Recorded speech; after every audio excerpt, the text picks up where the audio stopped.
কি লৈ আছা বাৰু?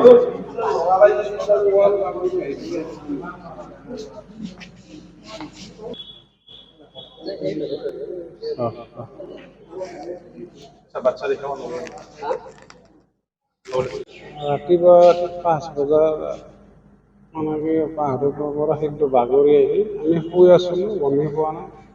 ৱাল ভাঙি কিনে মানে ওপৰৰ হেঁচা মাৰি ধৰিছে কিবাকে আৰু উঠি কিনে বাবুক ওলালোঁ আৰু কইনাক ওলাই কিনে কিবাকে ওলাই আহিছোঁ। কোন কোন আছে? মই, মোৰ পৰিবাৰ আৰু বাবু আছিলে। আচ্ছা, ওপৰৰ পৰা কৰিব হয়, ওপৰৰ পৰা আহিছে পাহাৰত। তাৰপৰাই নামি আহিল বস্তুটো আমি গমেই নাপালোঁ। গম নাপালোঁ যেনে আহি পেলাই গিৰিমকৈ আহি ওপৰত পৰি গ'ল। ওপৰত পৰি পেলাই ভিতৰে সুৰকি আহি তলত বাগাতি আছে মানুহ। তলত পৰি গৈছে চব, ৱাল চোৱাল চব ভাঙি পেলাই একদম মানুহ তলত পৰি আছে। ৱাল মানুহৰ ওপৰত বাগৰি পৰিছে। বাগৰি বস্তি আহি পেলাই চিলে চিলে চব। কি হৈছে আমাৰ মানুহ? মানুহজনে আঘাত হৈছে বহুখিনি চিৰিয়াছ। কিমানজন আছে? 3 জন আছে। শিশু আছিলে নেকি? শিশু এটা আছে, 2 বছৰীয়া শিশু এটাও আছে, তাৰো মাথাটো কাটিছে। ল'ৰাটোৰ তাৰমানে বডিটোৰ হাতখন এক্সিডেণ্ট হৈছিল আৰু ভিতৰৰ পৰা কি হৈছে নাজানো। ৱাল তলত পৰি আছে, ৱালৰ তলত এনেকৈ দাঙি কিবা কৰি দাঙি এনেই বাহিৰ কৰিছে। ৱাল মাতি পেলাই পঠাই দিলোঁ।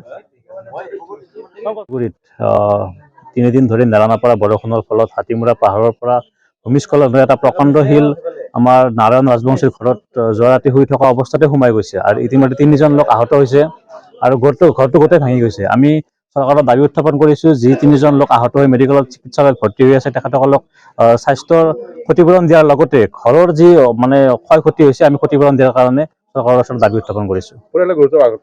গুৰুতৰভাৱে আঘাতপ্ৰাপ্ত হৈছে, শুই থকা অৱস্থাত প্ৰকাণ্ড শিল বাগৰি আহিছে। গতিকে তেখেতসকলৰ আশু আৰোগ্য আমি কামনা কৰিছোঁ। আজি 3 দিন ধৰি নেৰানেপেৰা বৰষুণৰ ফলত শিলগুৰি নিবাসী শ্ৰী নাৰায়ণ ৰাজবংশীৰ ঘৰত হাতীমূৰা পাহাৰৰ পৰা প্ৰকাণ্ড শিল এটা খহি আহি ঘৰটো ভাঙি পেলাইছে, লগতে 3জন ইনজুৰি হৈছে। আৰু তাৰ ফলত আমাৰ স্থানীয় ৰাইজৰো যথেষ্ট ক্ষতিসাধন হৈছে।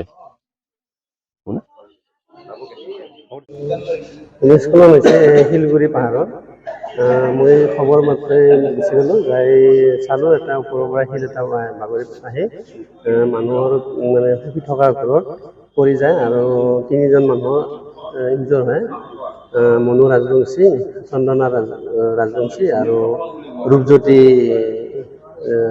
ৰাজবংশী, আৰু 3জনকে ততালিকে মেডিকেললৈ অহা হ'ল। আৰু মই পৰিস্থিতি বুজি ল'লোঁ আৰু এই শিলটো ভাঙাৰ ব্যৱস্থা কৰি থৈছোঁ আৰু শিলটো ওলাব দিছোঁ। এইখিনিয়ে মোক আৰু আপুনি চিকিৎসাত খবৰ লৈছে?